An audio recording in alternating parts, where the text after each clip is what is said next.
So, Ross and Daughters started in 1914. Joel Ross came from a place called Galicia, Poland, Romania, and had a push cart right here on the street, and eventually made enough money to open the store. So the building is still in the family, fourth generation.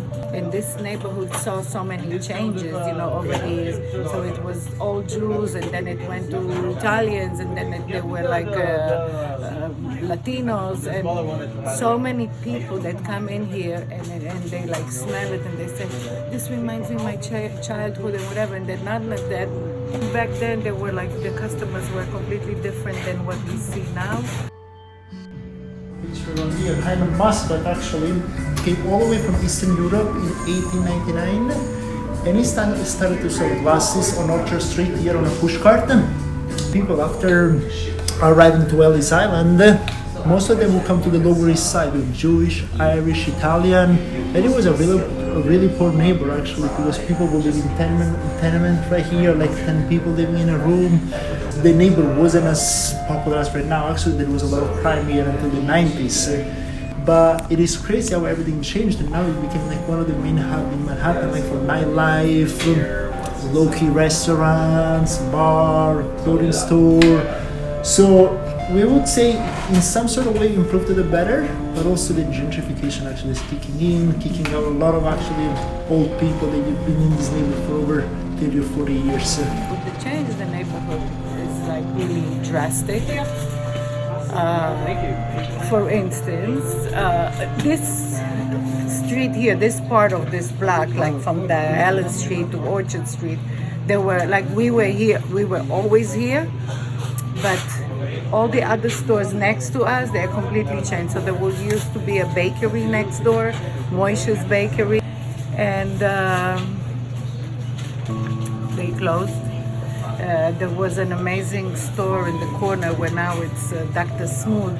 It was a store of buttons and fabrics, and it was like I never had anything to buy there, but I always used to go in there because it smelled like old, like my parents. I something that you can't explain.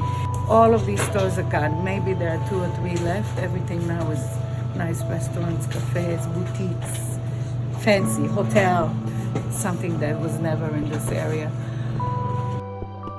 This store's been here like over 22 years, I believe. I mean, the neighborhood is nice. We were born and raised here, so same block.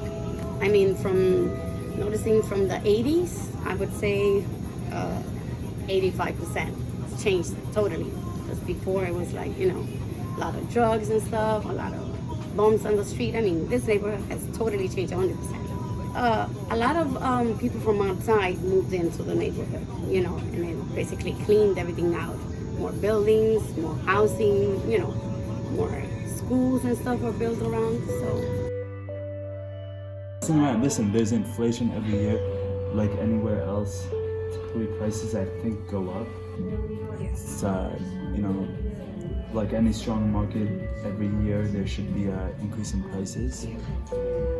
As for gentrification, I'm not sure that anything is.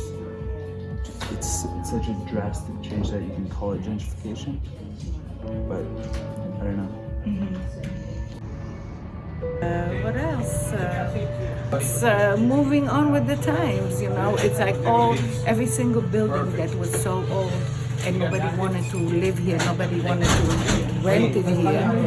Once the building was renovated, okay, it's a walk-up, okay, it's not the biggest, but from, $500 or $300, it became $1,500, and all of a sudden it's like, oh wow, it's cool.